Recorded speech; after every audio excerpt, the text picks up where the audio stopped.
this total galaxy. The real deep down you is the whole universe. And it's doing your living organism and all its behavior. It's expressing it as a singer sings a song.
Hello everyone, can you hear me?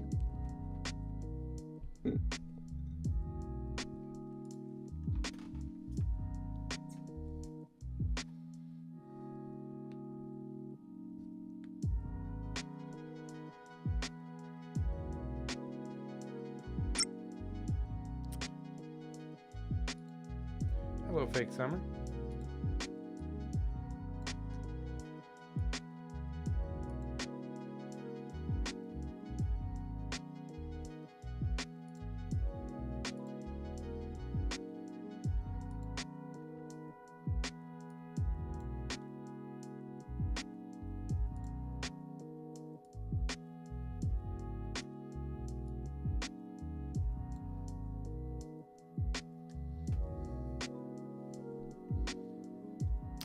Do I have anyone in here with me from the Color Grading Central Facebook group?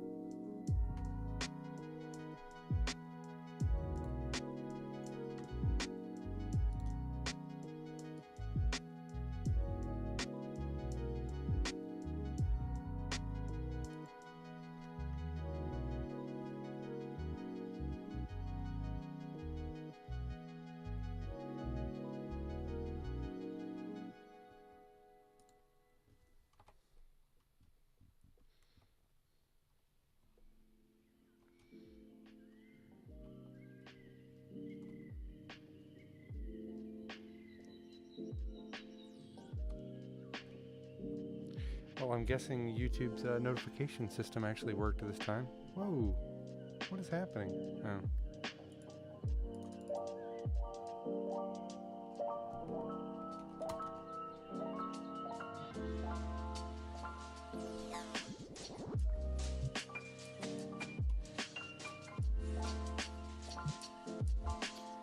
So I'm just getting everything ready and kind of waiting on more people to show up. It's supposed to be starting in like 5 minutes, so.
Yeah, go ahead, Fake. You have time.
Ooh, 2 new people. Hello, hello.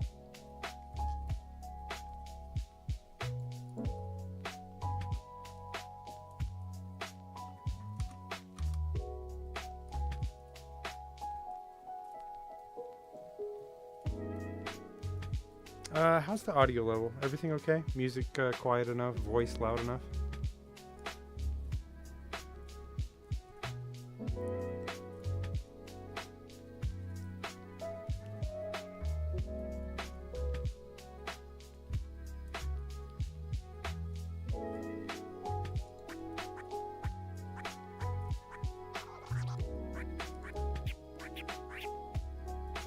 You've got to be joking.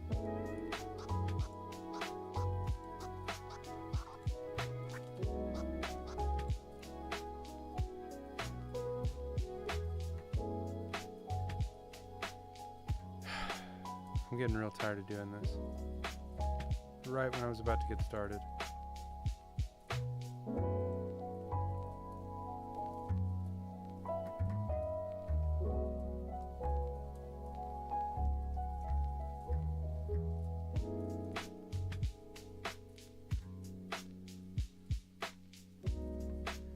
Whatever. It's okay for now.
I guess I'm gonna give about like 5 more minutes for people to come on in.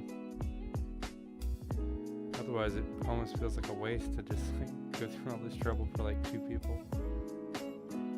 I mean, I'll still do it, but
we have 7 people.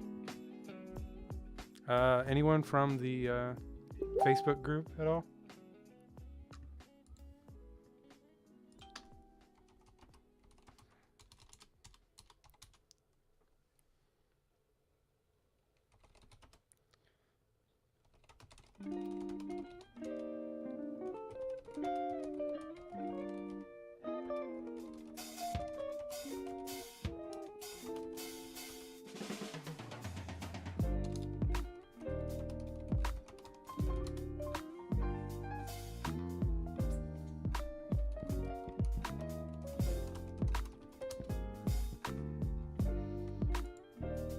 Alright.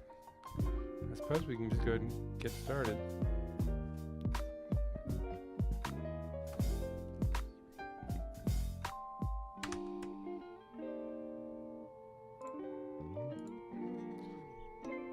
Alright. So the screen is a mess because my second monitor is not currently hooked up. So just kind of have to deal with that, but you can still see the game here on the left, and then I have chat over here on the right. Okay, so the first thing I want to do is take any questions from chat concerning Film Workshop. Anything that you are confused about that you would like help with.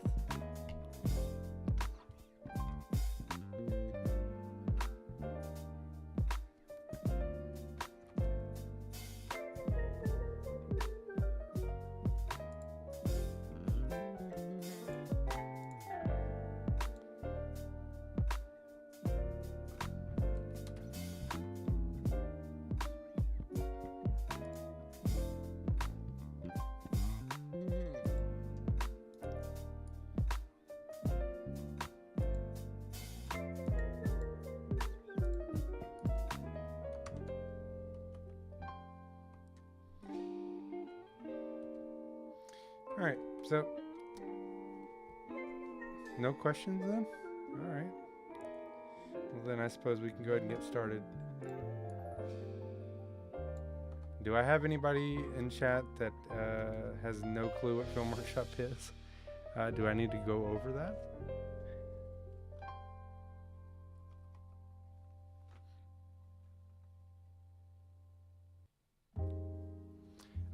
Currently, Thor, there are not any brand new features in this release, but 2.0 is coming up. I'm probably going to release it tomorrow or Saturday. So 2.0 is a very, very big update. Been recoded completely from scratch and has some really cool new features. And I'll be previewing those and demoing them in this live stream.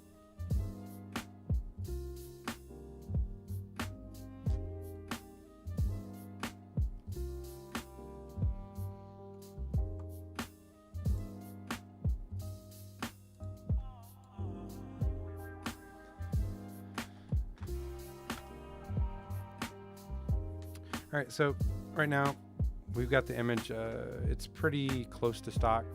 If I toggle the effect off, this is what the game looks like currently. And turn it on, it looks like this. So just changing some lighting around and stuff like that. And that's basically what the game looks like before Film Workshop starts doing all the good stuff. So you can do your typical exposure, gamma, color temperature. Stuff that you would normally do in camera on, say, like a film set or something. And then we have a negative film stock selection, which is set by like a number index system. And then we can choose how much film grain we want on the negative. And then we have a print stock selection, again, film grain on the print. And then there's like this little aging filter. I'll kind of go over that in a minute. And then there's like age mode 1 and 2. 1 being like kind of sepia, and then 2 being like a sort of a magenta fade. And then obviously here's the amount of fade. But moving on down, then we get into the color grading section. Now, this is actually going to be a little bit different in 2.0, but in the current release, you have a switch to go to monochrome mode. Basically just rips out the color. Then we have like a luma contrast curve here, which is just a simple sine contrast curve. And then we have a chroma contrast curve, which is just applying contrast only to the color, not the luma.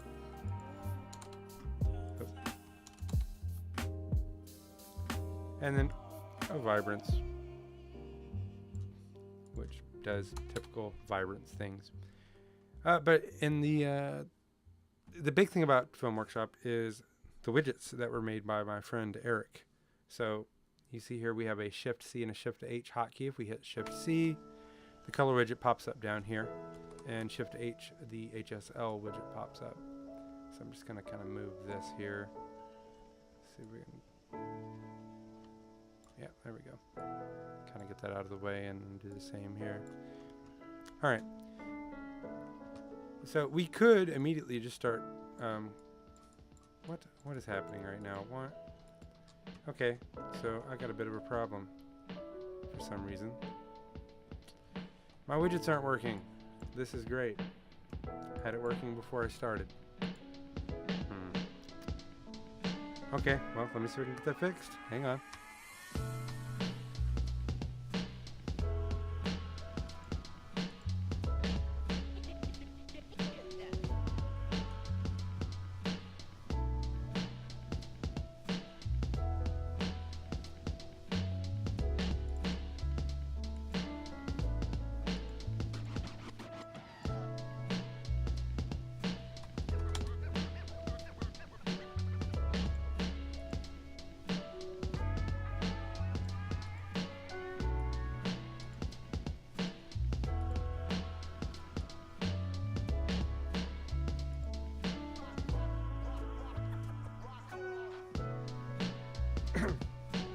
Goodness.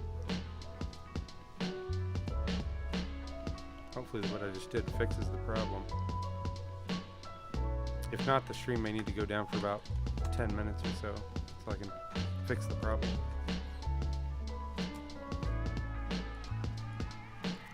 This song sucks. Let's skip that. That sounds like it's crap too.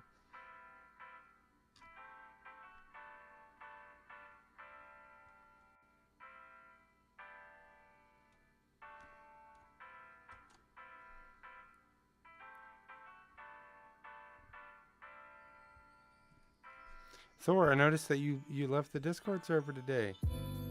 That's too bad.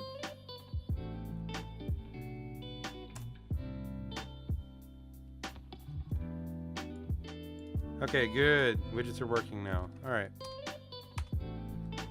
All is well.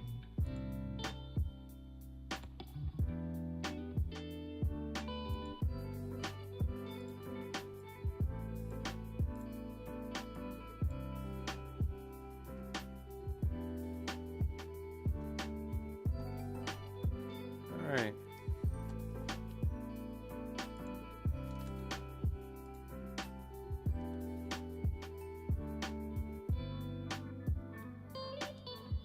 Yeah, it's no problem, Thor. Let's go back to this car.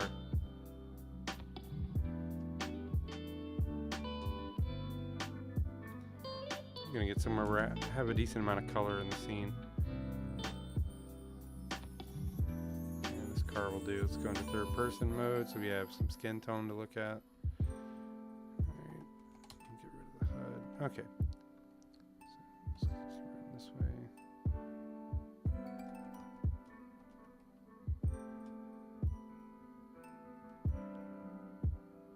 There we go. So I can pull up the color grading tool. So we've got our color wheels in primary and log modes. Just hit this button here on the bottom.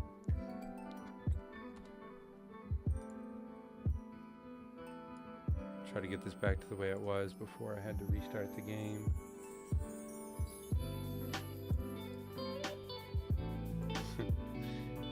Stay where you are with it.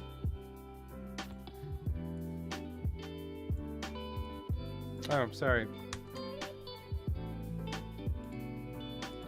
Okay, should be fixed now. Alright. There we go. So we're back to where we started. And now the widget should be working. So there we go. Everything is working. Lovely.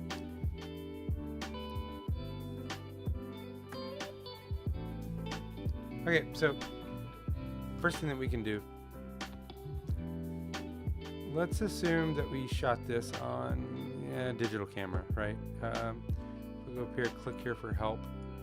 You get a list of the different film stocks, and there's a full bypass, and then there's some stuff here. So for negative, I'm going to set it to full bypass because we're going to assume that we didn't shoot on film. We shot on a digital camera of some sort. And then for print stocks, I could just do a full bypass and grade it myself. But I think I'm just gonna put like the number 2 here, which is just a basic film contrast curve. It's not emulating film; it just throws a a basic contrast curve over the top. Which you can see if I turn that off and on, it already gets us a pretty good way to having correct contrast. So now when I do color grading here in the color widget, all of that processing happens between this negative section and the print section. Right now that's not all that important, but when we start messing with different film stocks, it may become important. So let's do our typical thing. Let's do some, some teal and orange. All right, so in the shadows, let's probably just do it in primary mode.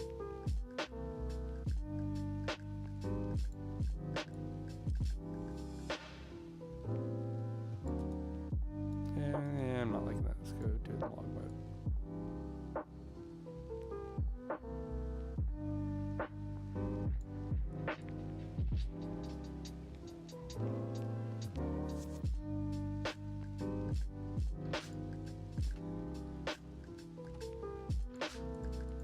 Toggle all off and on to see what we've done.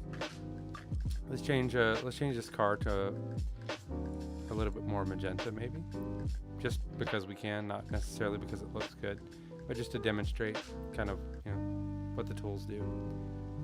And if anybody out there has ever used Red Giant Colorista, should be familiar with the way this works.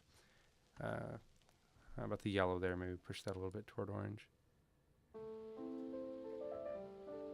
And this green, let's pull this down toward teal. Same with the blue. Maybe darken it a bit.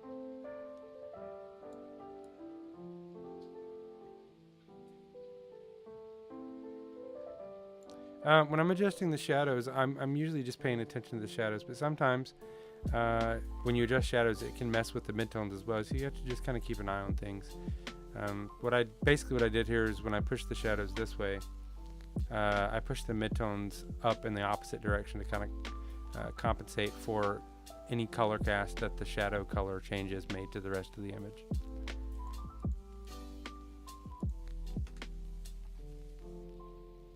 So this is just like a really basic look here, nothing special about this. It's just your typical teal and orange. In fact, we can tighten that up some more, pull this over here, pull red a little bit toward orange as well, maybe saturate it.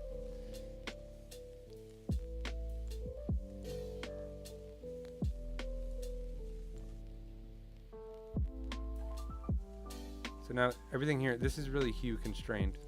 If I turn it off, if I turn all of that off, we can come up here. We can adjust our color temperature as well, right? So we can go cooler, we can go warmer. The lovely thing about this is it's all in real time. So it's a little clunky in the current release, but for all intents and purposes, it works a lot like DaVinci Resolve does, just without all the extra powerful features like masking and qualifiers.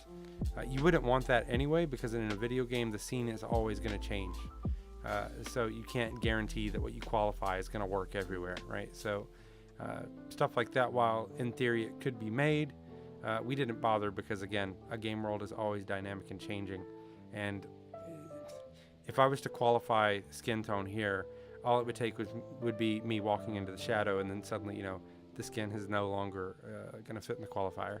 So let me reset all of this. Let's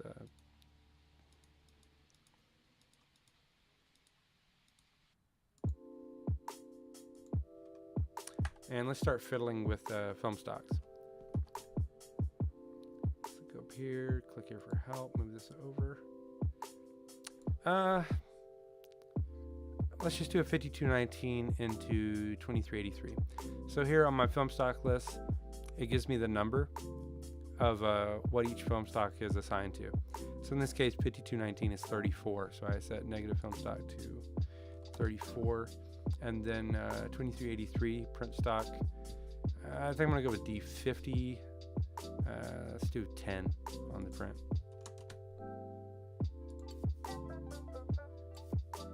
And now we have a lovely two-stage LUT film emulation.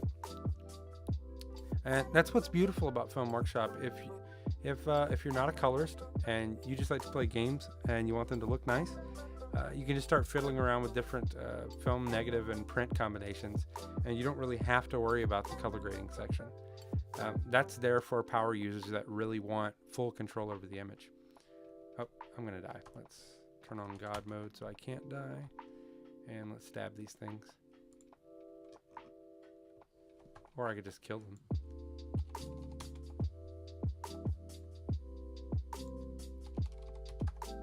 There we go. The power of the console. All right.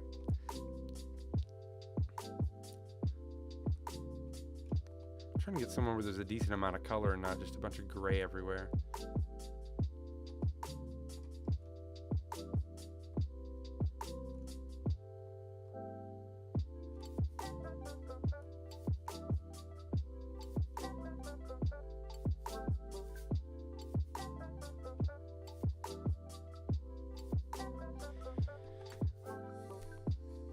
It's another combination I actually really love, and that's running number 42 tetrachrome into number 9. So let's go 42 into 9. Let's get rid of that. Change this to 42, and then change this to 9. Wait, maybe it was not 9. Let's try bumping these. There it is. I think this is 2393. Let me see. Nope, that's 15. We're currently on D60. There we go. Let's try that. Yeah, lovely. Okay. I actually really like the purples in the scene. So, with this particular combination, the shadows are getting crushed a bit. Wait a minute. So, to fix that, we can just go here to the color widget and we can lift the shadows a bit. And since this happens in between our negative and our print stock, this works as you would expect. So, if I lift shadows here, I'm saving some detail. And if I crush it here, it's all just going to go black as you would expect. But it's this is driving the LUT. Also, we feel a bit underexposed, so just pull up the gamma a bit.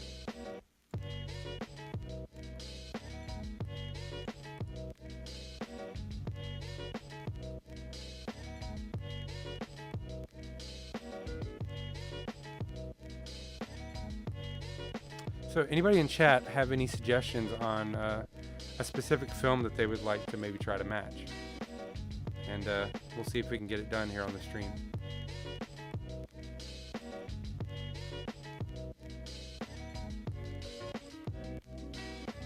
I'm gonna let you in on a little secret. Every day, once a day, give yourself a present. Don't plan it, don't wait for it, just let it happen. Could be a new shirt at the men's store, a cat nap in your office chair, or 2 cups of good, hot, black coffee. Like this. A present. Like Christmas.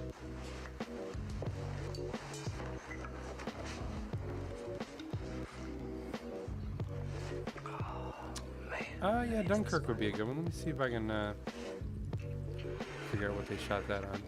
Nothing like a great cup of black coffee. Actually, I just had a discussion with the guy who did some of the color work on Dunkirk.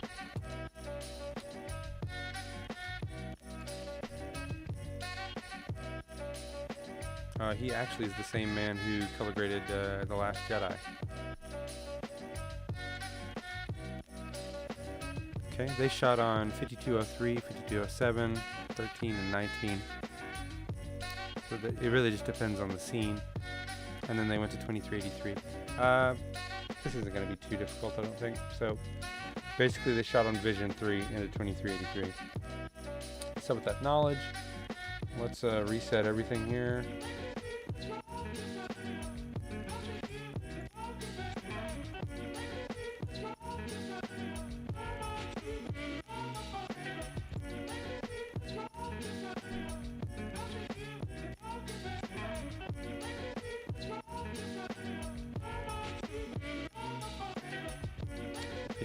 is 28. In 2.0, you don't have to do this.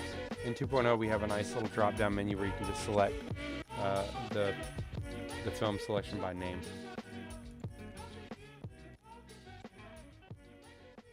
I'm gonna assume it was like a cooler.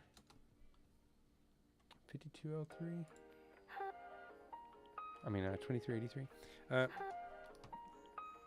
me pull up a screen cap.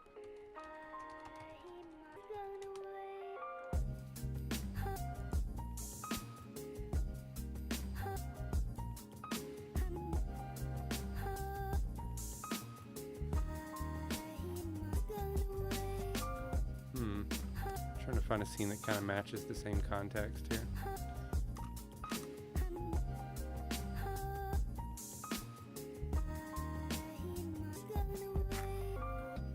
I don't know, maybe this one?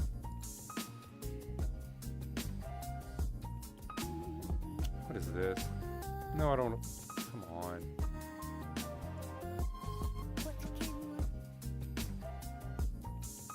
And it's so hard to trust. So hard to trust that these images on Google Images have not been tampered with. Let's go with this. Okay, so this is actually a bit warmer than I thought it was. So if I pull this into a new window, throw it down here, and then we have that as a reference. So.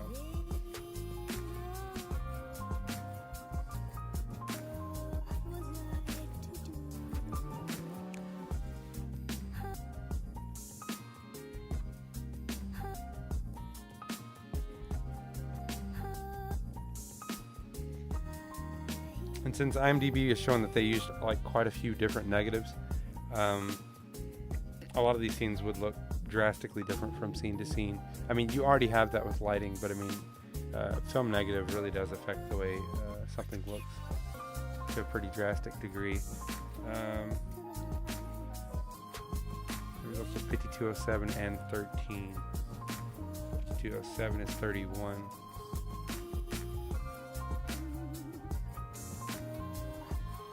Just on my naked eye from here to here, the tone looks similar.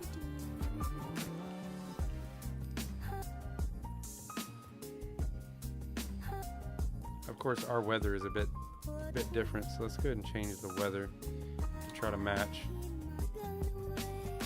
Now, bear in mind, if you're watching this and you don't really play the game, but you would like to, what I'm doing here, this requires a mod to change the weather, so let's select like something like overcast here. It's fine. Neutral overcast. And it's a bit dark, so we can compensate for that. Actually, probably just better to do it in exposure.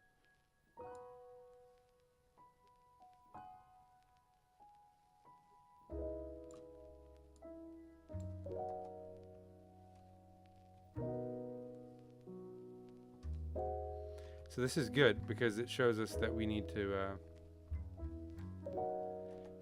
adjust the sky, or not so much adjust the sky, but we need to get like this overall warm tone. They may have even shot through like a lens filter or something. I'm not entirely sure. I guess we could adjust color temperature this way, but not so much.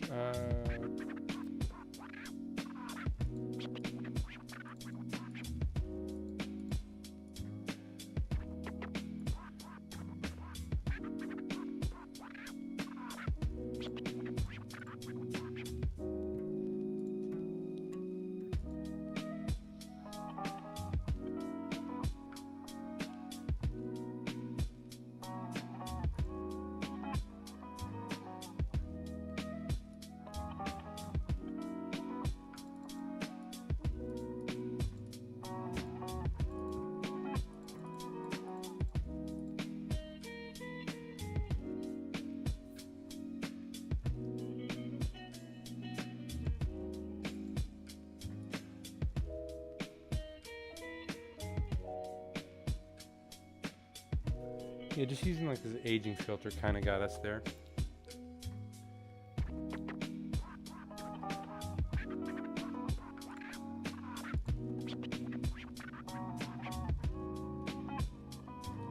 This guy's still off. So I might need to manually adjust this.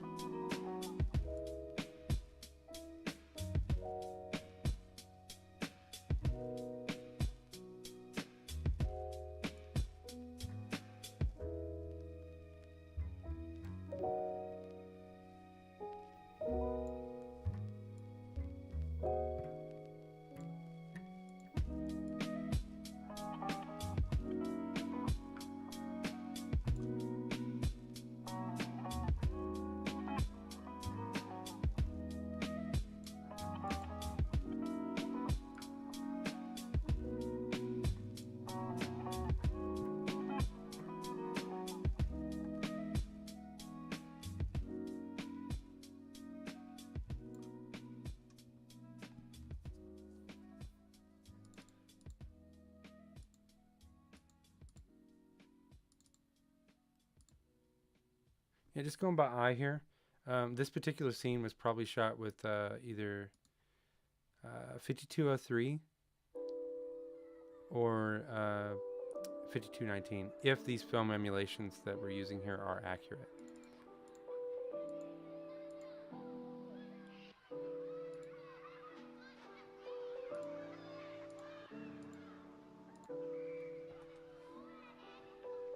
To my eye, this actually looks a bit closer than 5219 does.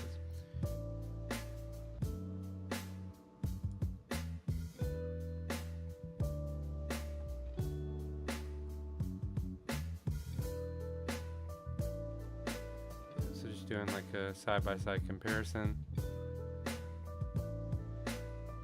Color looks pretty consistent. The problem with the video game is you can't design the set necessarily, right? So there's like all kinds of crazy colors everywhere. But luckily for us in this scene, this kind of is a similar situation. So the blue here on this looks pretty consistent, not necessarily in brightness, but in the actual hue to the blue right there. Let's see if I can do this, maybe. Yeah, we should do it like that. So the hue looks close, but the brightness isn't necessarily the same. But if we want it to actually be the same, it's just a simple matter to do this.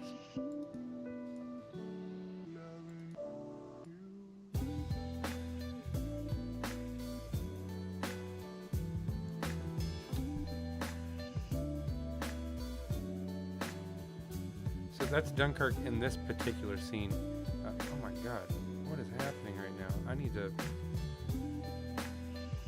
Let's reload from an area where people aren't going nuts. Yeah, let's just put here.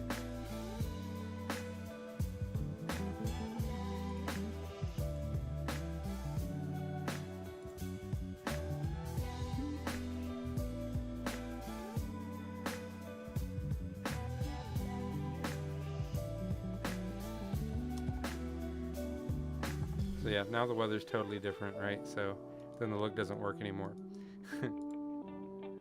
Which comes back to the original point of why you wouldn't want things like qualifiers and masks for a tool like this.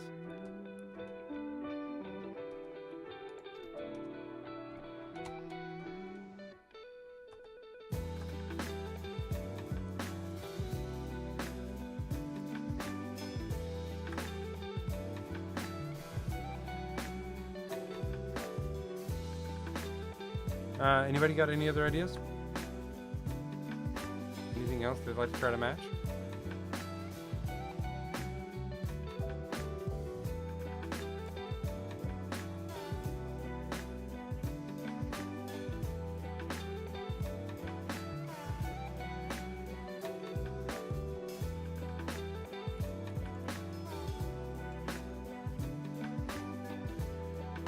This actually looks quite lovely.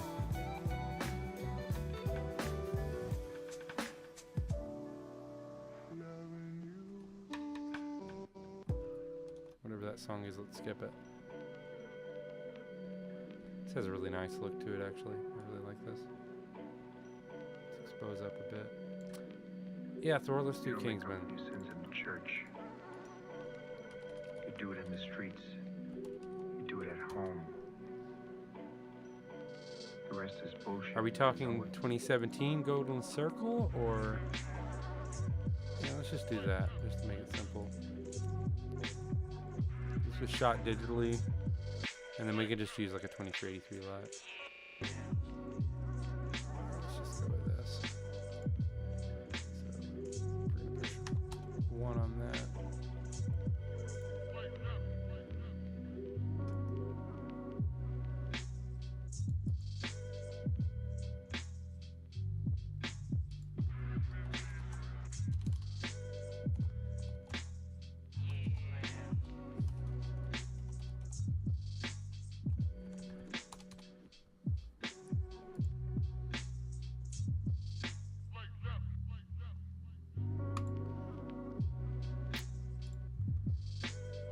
Don't really trust the trailer because half the time the trailers have totally different grading than the actual film does.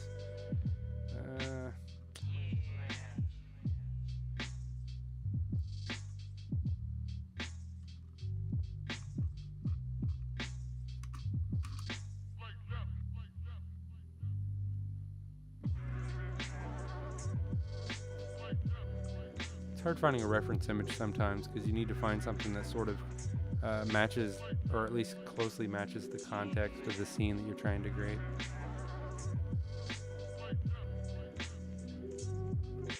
I mean, maybe this one, he's outdoors. Can't really tell what the weather is there. Probably kind of overcast, or at least they've got something over the actors to like soften the shadows or something. So that's a possible candidate.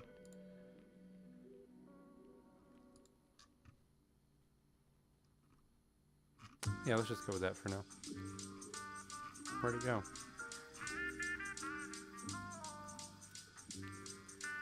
There we go.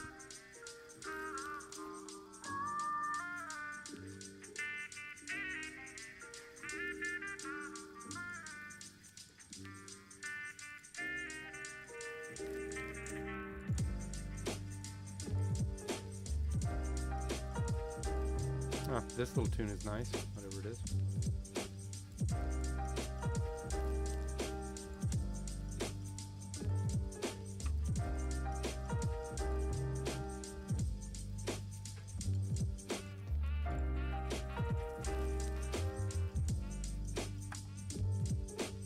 It's actually quite warm, this shot, so let's just immediately warm the color temperature up a bit.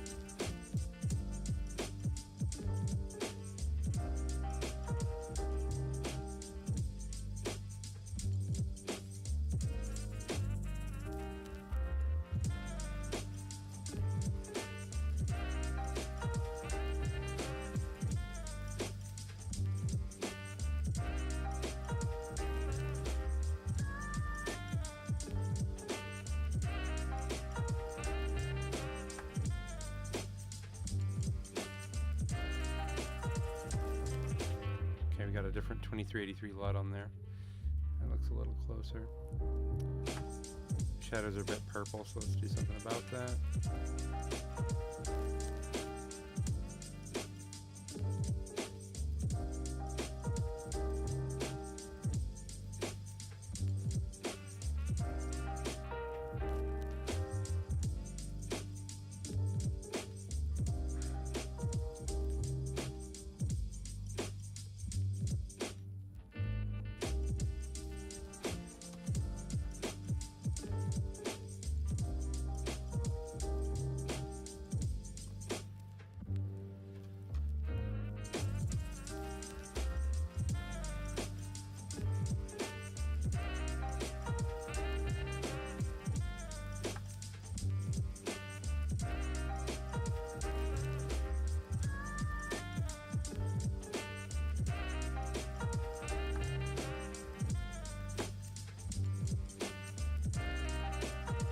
That screenshot's kind of a poor one to go by, because there's not a whole lot going there. Gray doesn't really look all that complicated either. But this doesn't quite match, so.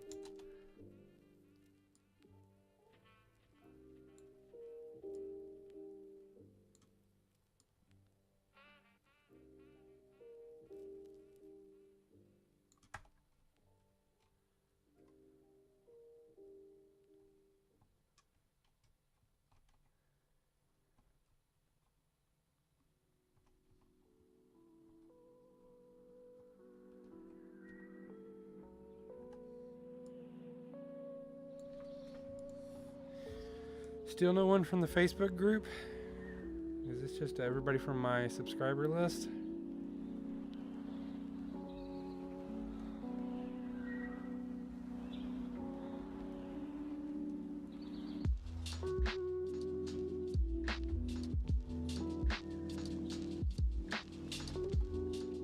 Well, speaking of Kingsman, they did shoot quite a lot of that, maybe all of it, I'm not entirely sure, on anamorphic lenses. So we can actually emulate that with Film Workshop. Let me try to find... let's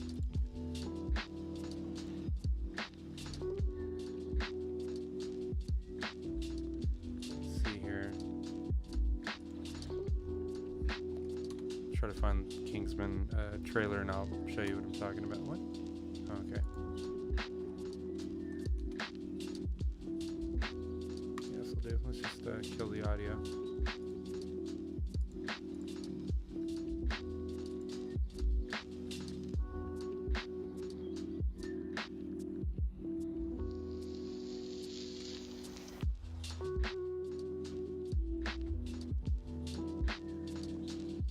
Having a hard time finding the shot I'm thinking of. Let's try this. Yep, right there. Okay. You can see the intense distortion on the image on the sides here, right? So it's like almost like bubbling outward. And this is because of the lens that this was shot on. So we can actually emulate that effect. In fact, it's probably hard for you to see, but there's actually also a little bit of color fringing on the edge of the lens here. We can emulate that as well.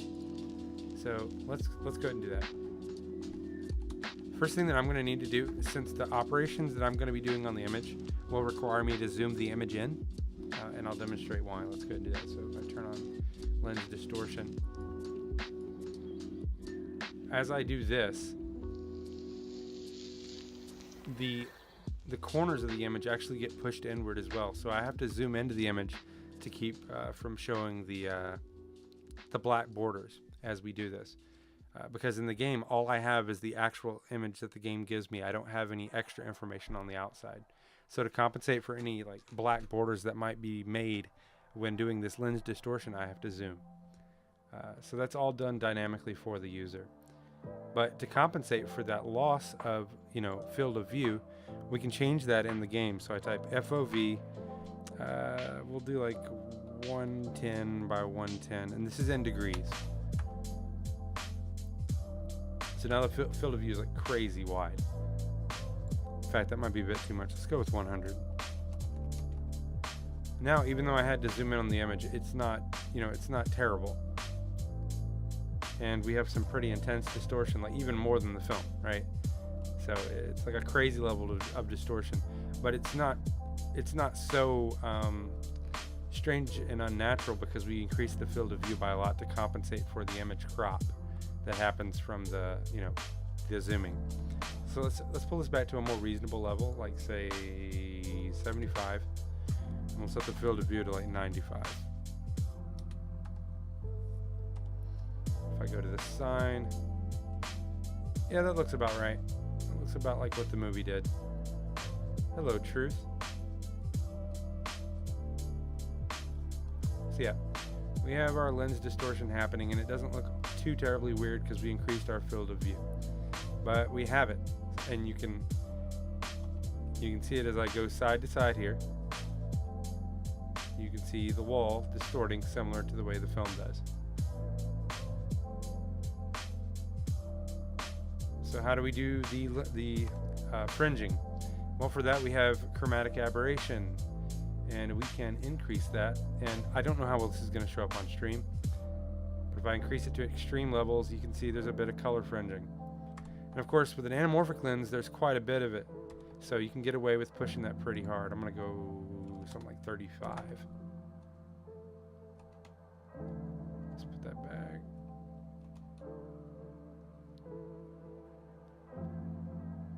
So there we go. Now we're well on our way to emulating, kind of, anamorphic lens. But there's other things that we need to do to get there. So we need to change our aspect ratio. So to do that, we come down here to image format, and we're going to do letterbox, and we can set that to a 2.35 ratio. And now we're starting to look a bit more like a film. Ta-da! But we're not done. We still have one more piece of the anamorphic puzzle, and that is the depth of field. Let's see if I can find something that has... And that's kind of hard because we're not in a place where we've got lights causing nice bokeh. Maybe we can go right there. If you look right here, the light passing through the leaves of this tree here. I'm going to pull up my depth of field controls. And we're going to set our lens type. Right now we're at standard hexagonal, which is basically like a perfect hexagon. So when I decrease the aperture, the size of that bokeh is going to get larger, as it should. But this is not correct for an anamorphic lens. So to do that, we change our lens type to 1, anamorphic.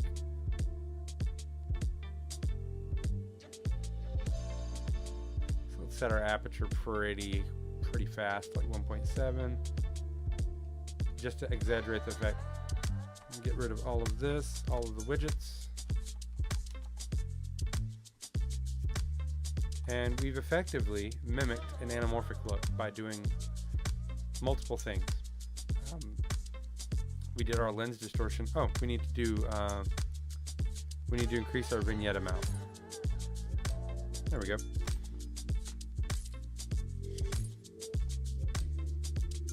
And there we have it. A nice anamorphic look.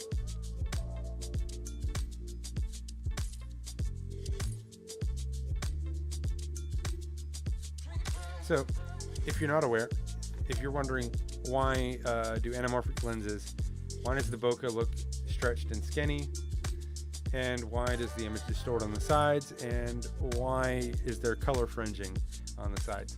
And this has to do with what anamorphic lenses do. So, essentially, when you shoot anamorphic on, say, like a digital camera, just to make this easy to understand, you don't generally want to. You're not going to try to shoot that in a 16:9 aspect ratio. You would shoot that in a standard aspect ratio, like something that looks more like a square, which 4:3 is kind of like your typical square. I'm oversimplifying, but your squared off aspect ratio. So you'd shoot in 4:3 instead of 16:9. You'd shoot in 4:3 with an anamorphic lens, and then when you pull that footage into your computer, your editing software, you would then stretch it out to the proper aspect ratio. And so that's where the weird distortion and the color fringing on the edges come from, is because the way that lens is shaped and cut, it squeezes the image inward, so that when you stretch it back out, you get a much wider field of view on a film strip that normally you wouldn't be able to fit that field of view normally in camera. So that's why. And the reason why the bokeh is shaped like this has to do with the way the lens is shaped. And so everything gets stretched out due to the way that the lens is like compressing the footage.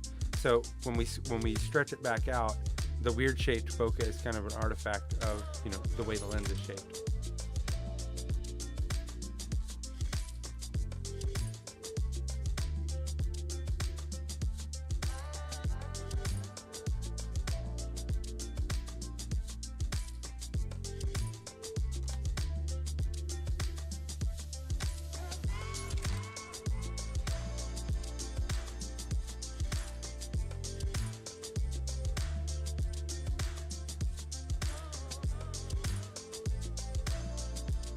So one of the cool features about Film Workshop is the ability to manually focus. So if I click on that, I can click anywhere in the scene, and I can then refocus the image. And of course, this is like a ridiculous depth of field here on this lens.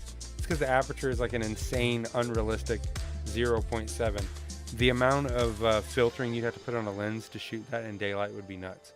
So let's go with something a little more reasonable, like say, 1.5. That's still pretty fast for daylight. 1.7 maybe. Yeah, let's go back to 1.7. So now I can drag and I can select a focus point.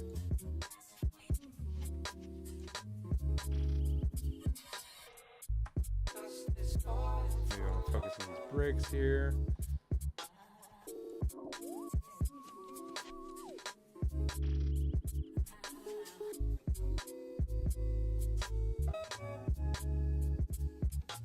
Maybe I want to focus on this dumpster because dumpsters are cool. I guess. Anyway, that's enough of that. Let's go to like a 2 aperture, turn this off.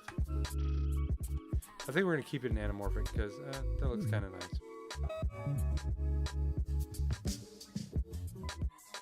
Oh, Eric, I'm just demonstrating the current release. For anybody who's interested, this is what they have available right now, so I figured I'd go over this first. I'm gonna demonstrate 2.0 pretty soon.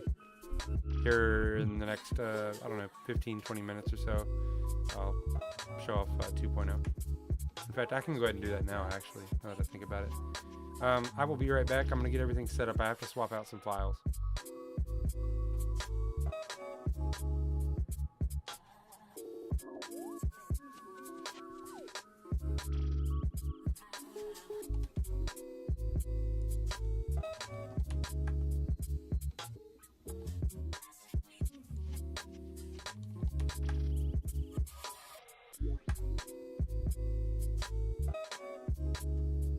Okay, I'll be right back. I'm going to get Film Workshop 2.0 in the file folder, and we'll do some playing with that.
Oh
my goodness, the mic's been off.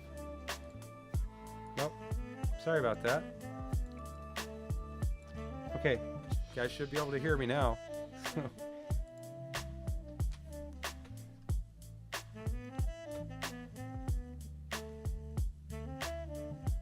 Anyway, I was saying, you can actually replace this widget, the HSL widget, with this one if you wanted to. I find that this widget is actually a little easier to use when you're in a hurry, but this gives more control. Oh god, extracting teeth. That would be terrible. So anyway, you can see, like for example, I'm adjusting the color of his shirt to be orange with the curve widget here, right? So this works pretty much as you would expect if you're used to DaVinci Resolve. And the 2.0 release actually has nifty little reset icons in places where we did not have them before. So that's nice. You don't have to right click on each individual control. You can just click the reset button. So we have hue versus hue, hue versus saturation, hue versus luminance, luminance versus saturation. This is nice, for example, if you just need to desaturate the shadows. This is not possible anywhere else. Film Workshop 2.0 is the only game mod that's going to allow you to do this that I know of. Right? So generally you don't want to do this because it can make people look kind of dead, right? But just for demonstration, I've ripped all the color out of the shadows completely, right? And maybe I want to push saturation in the highlights or something. Right? We can do that as well.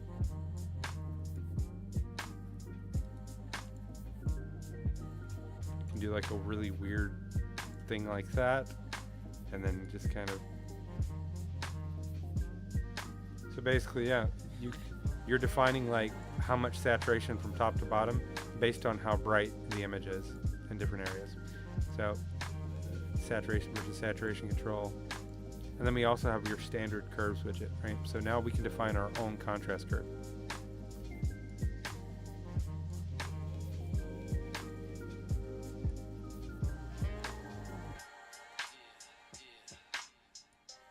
This is really ugly, right? So I'm just for demonstration purposes, right? So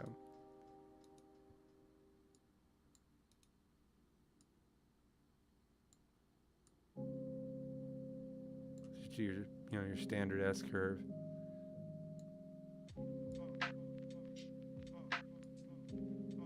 And we can kind of, lift the shadows there with the curves widget. You can do a lot of powerful things with this.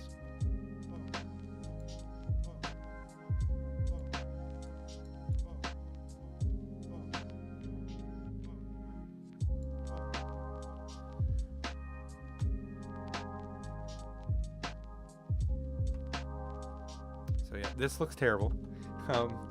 I did some really awful adjustments there. But yeah, so we have curve widget, And we can do per channel curve as well. So in the red channel, maybe I want, for some odd reason, like, you know, less contrast in the red channel, which actually looks like a really awful faded photo. And then the green channel, I want to go the opposite way. I want to add contrast. I mean, you could totally break the image if you want to.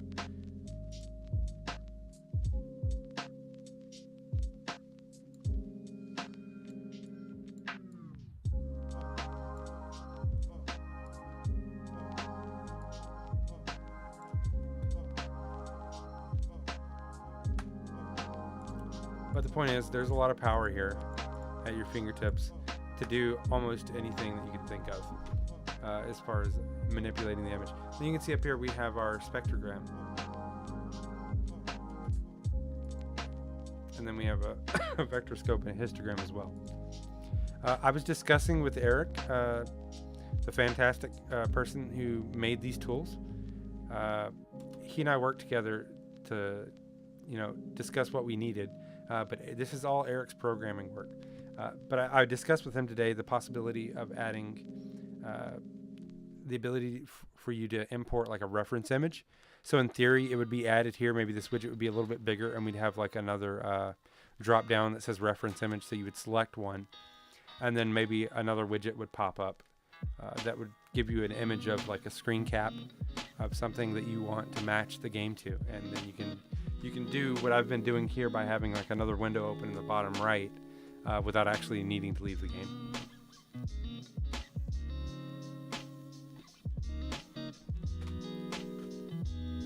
And just for testing purposes, Truth's Look Pack has been integrated into Film Workshop. So if you select Custom LUT, you just start cycling through Truth's looks in the look pack that he made. And the beautiful thing is, if you want to make your own custom look, it's as simple as like making the LUT and dropping it in a folder and starting the game up. The game will, the tools will automatically, it'll automatically reveal your LUT in here based on the name of the file.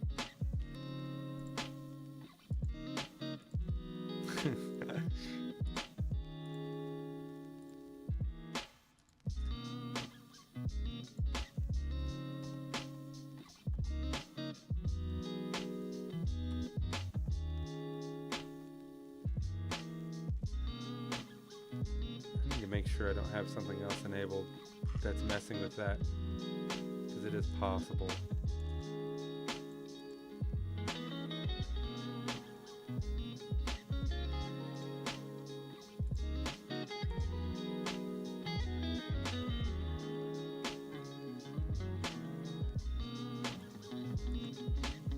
Yeah, if you're in custom mode, right? If you're using a custom LUT, these tools don't work. Because everything is baked into the LUT itself, and it would really jack things up. It's a sort of partway a programming issue, like something that we can't really do easily. And also, the whole point of a custom LUT is that you bake the look that you want into the LUT, and then you just use it. So this is a pretty extreme look. The shadows are pretty crushed, but that's by design. It's on purpose. Oh, look at that! I have 17 people watching. That's lovely. Most of them are not in chat, so I don't know where everybody's from. I'm going to assume that some are from the Facebook group. If there are people from the Facebook group, that makes me a bit nervous. Analyst, this is Film Workshop, which is an E&B for Fallout 4. And it's pretty advanced, and it uses some real-time color grading tools, similar to stuff like in DaVinci Resolve. So basically it just allows you to change the look of the game on the fly.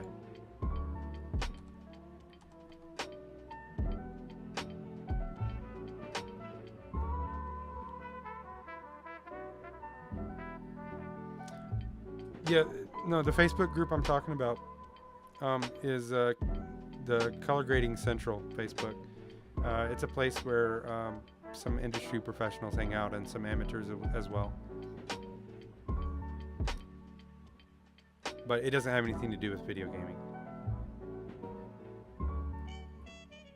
No, I mean, the shadows being crushed, it works for that look. Like, I mean, I crush shadows all the time. It just depends on what you're trying to accomplish. Whoa. No, let's not. You can die.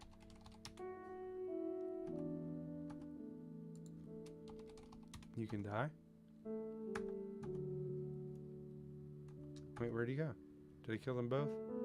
He went somewhere. There it is. And you can die.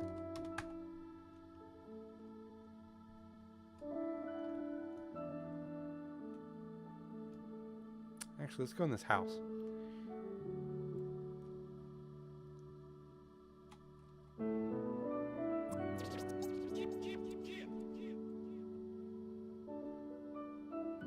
This house actually has some nice lighting. Should be able to sit down, yeah.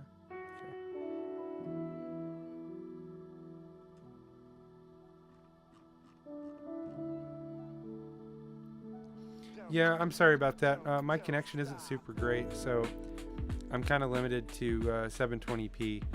But the tools, the little things around the image, those are part of the ENB. They're just plugins.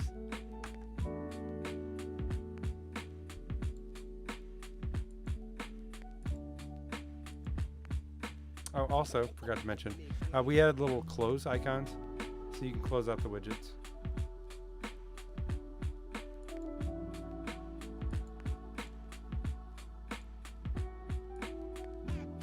When you're finished with them.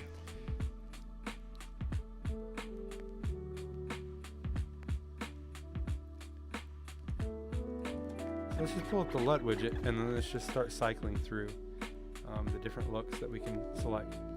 So right now we're 5219 into 2383. Let's go with, I like that quite a bit.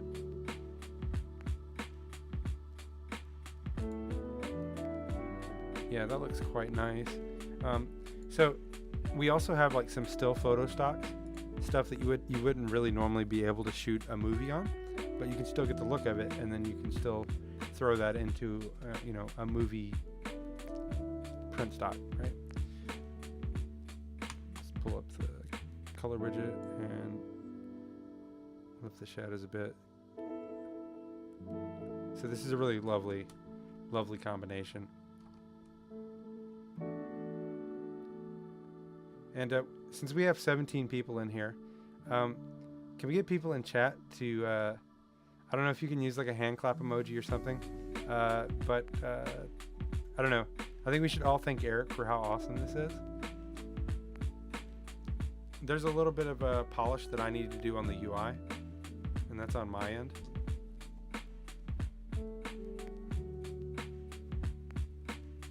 But yeah, I really just love this Agfa film stock Optima 2. The skin tones tend to get a little yellow, so if you end up having that problem, then you just take, you know, the orange. In fact, let's pull up our vector scope. So yeah, we can see that our skin tones are a little bit off.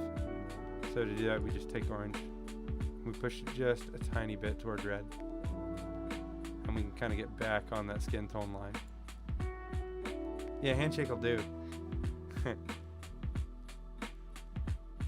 And there we go. So now we've kind of fixed the skin shift issue with the Agfa film stock. But look at these lovely, lovely purplish blue shadows. Just absolutely lovely.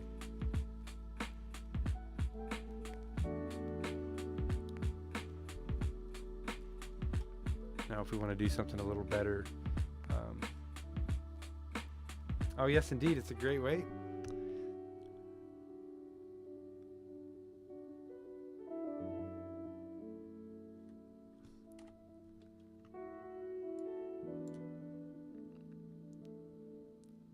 Oh, yeah, lens filter. So we can do that. Let's go over that. So first I need to define a color for the lens filter. Let's give it some saturation.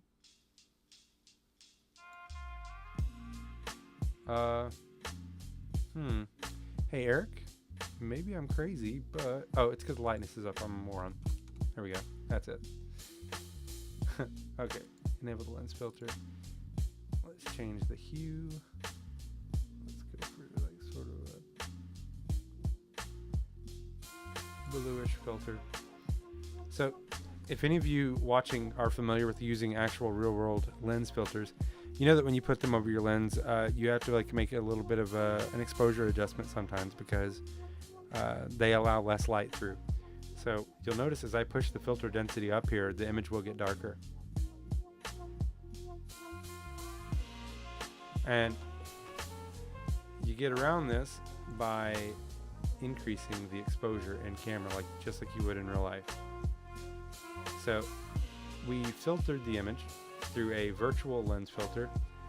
We had to bump up our exposure to compensate for that. And now we can change the color of the lens filter. So maybe we want to warm the image up. Let's try to go for like kind of a yellowish warm filter.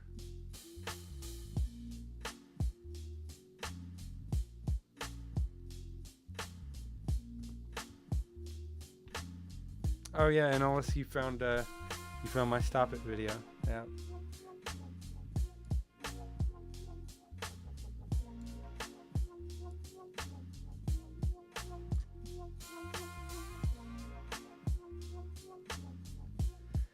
Actually filtering the image with a little bit of red looks quite nice.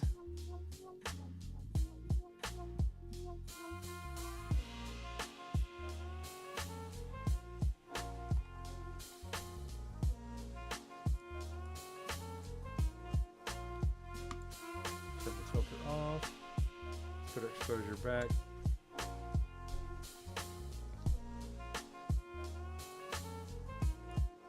So you can see here, this is all laid out in a way that looks different from the 1.6 release, and that's because basically Eric recoded this thing from top to bottom. So it's my job to rearrange this in a way that's a little easier to understand than it is now. And then we have this section here. This is like a mess, but it's a mess that we have to live with because these actually have to be on the menu, which is why we place them at the bottom. So I'll have a label here that says do not touch, do not change, basically. So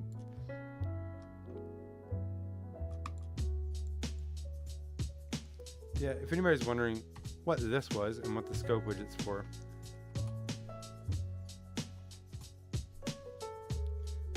let's do some adjustment here. So our highlights are a bit pink according to what I'm seeing here. Right, so as I pull away from red in the highlight area, you can watch the red channel come down and the green channel will go up to meet it.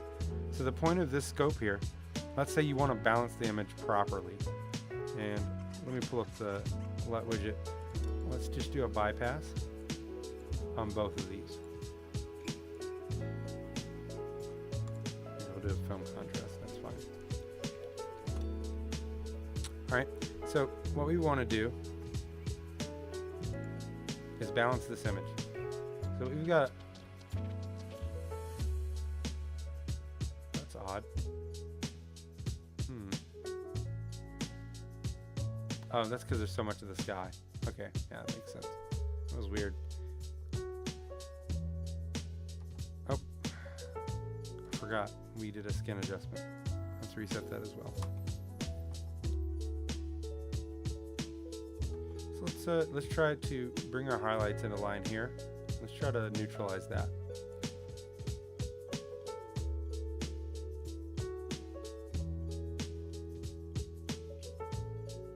There we go. It's pretty close. When it all starts to turn white, that lets you know that that's pretty much like gray. So what we're doing here is we're kind of trying to like white balance the image. Now we got some shadow issues here. There's a lot of white here where it should be. But there's also like some weird stuff going on in the blue channel. So if I want,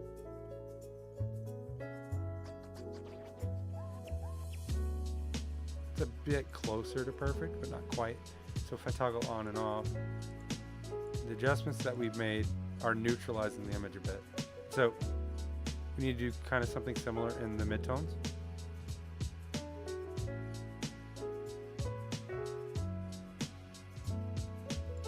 In fact, pull up the vector scope here. Our skin needs to be moved a little bit, so.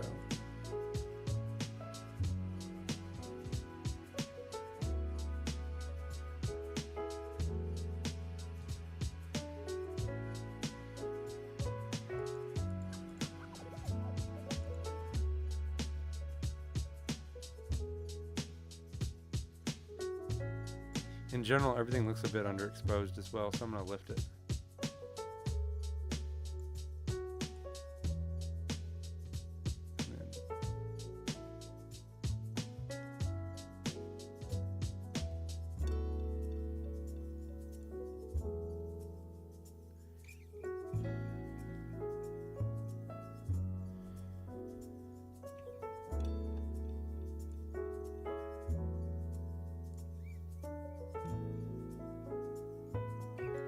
Yep. Just doing some simple things using this scope, we've balanced the image out a little bit. Here's what it looked like before. And here's what it looks like now. We really kind of cleaned the image up, and we used the scopes to do it. These are pretty drastic changes here, right? So I think I need to tune the color widget a little more, so that they're a little more sensitive than they are, because I think I have the values turned down pretty low. Need to adjust that, but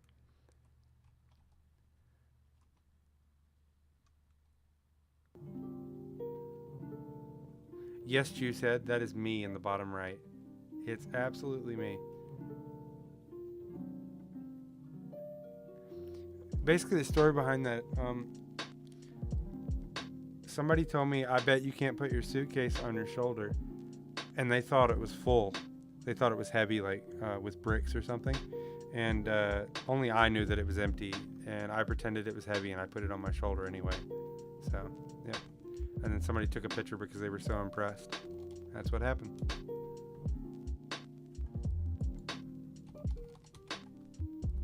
Just killing these guys here with the console. Watch them die.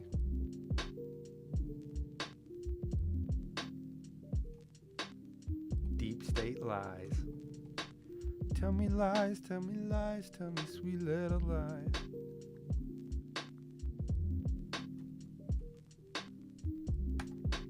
Alright, so if I have any professionals in here, that would be awesome if you guys could give me a challenge of something to try to match, color grade wise. Anybody in chat who is a colorist by trade? I don't think so, GF. It might just be the weather right now. I'm not sure. I don't know. It's possible I adjusted it. It's been months since I released 1.6, so I don't know. It's entirely possible I made a change. I don't know.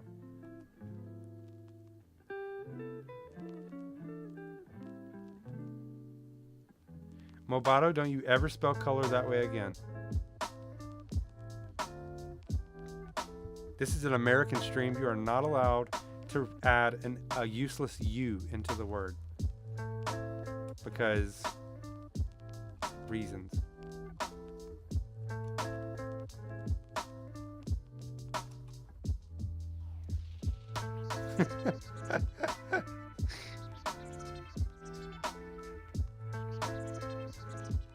The scope widget, this overlay up here is actually really trippy to look at. Let's set the game hour to midnight. I don't know how well that's going to translate on stream. Ask us, you got me, bro. The country doesn't seem very united, so I don't know, that word is kind of useless.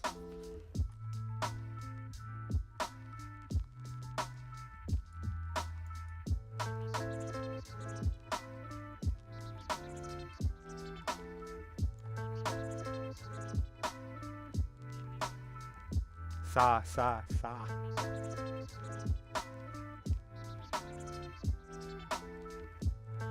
Okay, look at this. This is how you know that my friend Lou is a genius with his weather mod.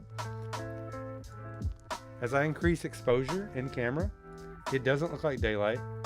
It still looks like a nighttime scene, just really exposed really high. It's actually really difficult to achieve game lighting that actually looks like nighttime and not just, you know, day for night.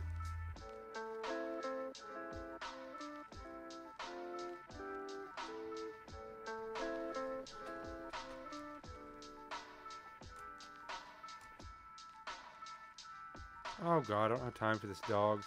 3 of them?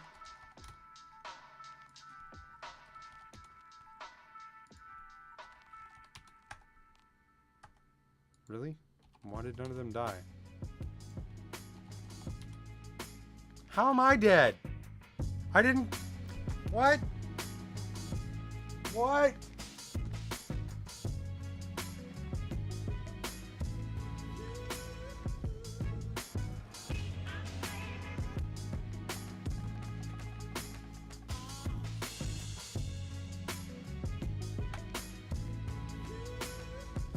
Oh yeah, there's a problem here. Since I died with the menu disabled, it's just gonna sit here. Well, we have to restart the game. Great.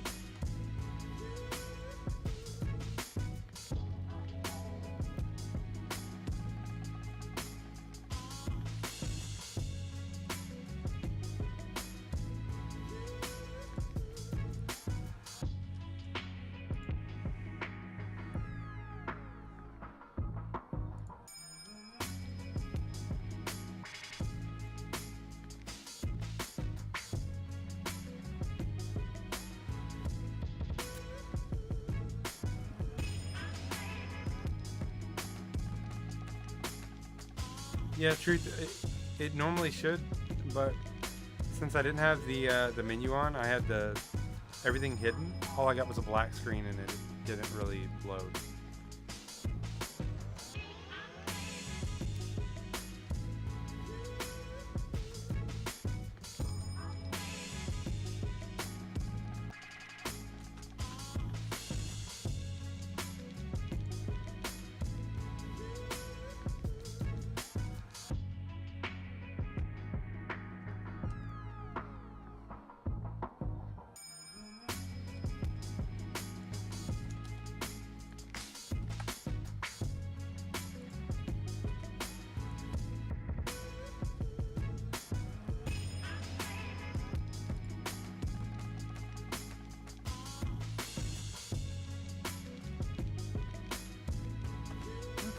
Let's go for a rain look.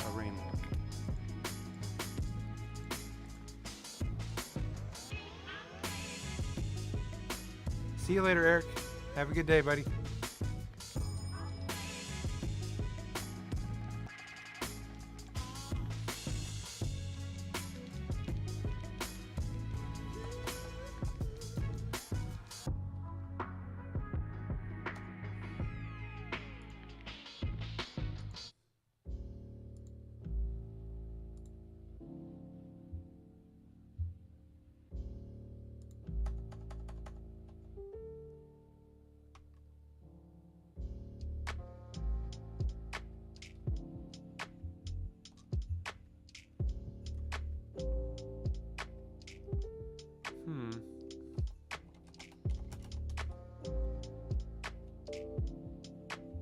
Oh, it just took it a minute. I was waiting on everything to get wet, and it wasn't getting wet.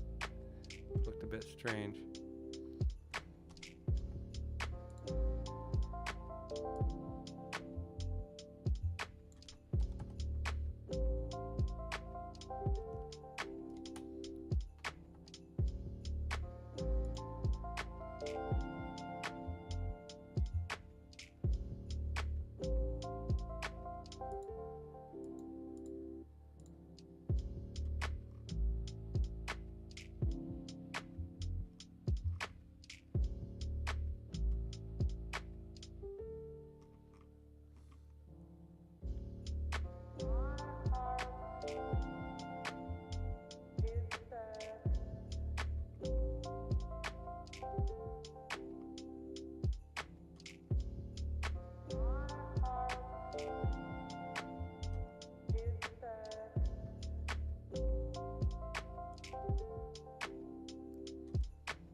Just to lie out on the beach, close my eyes, may there be a pretty girl lying on the sand next to me.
Thor, there's a few more film stocks as well.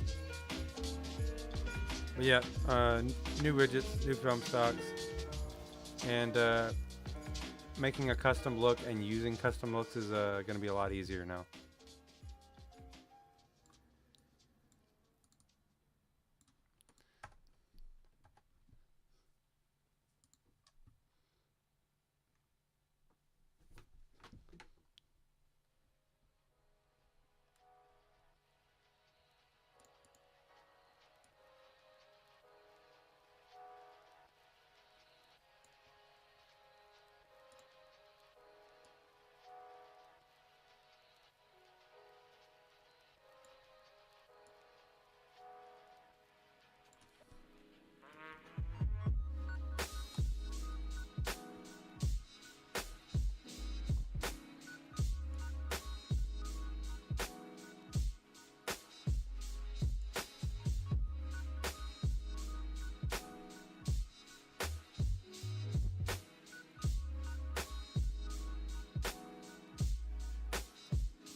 See you later, Thor.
Might be a bit of a code bug there. That seems really, really sensitive.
Well,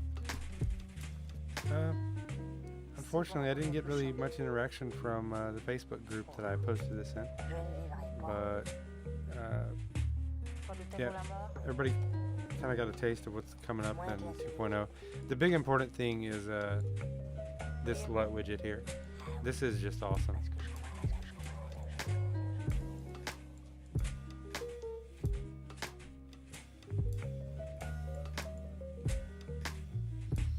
So anyway, guys, I think I'm going to shut it down now, and I think I might actually go watch Black Panther and just chill out the rest of the evening.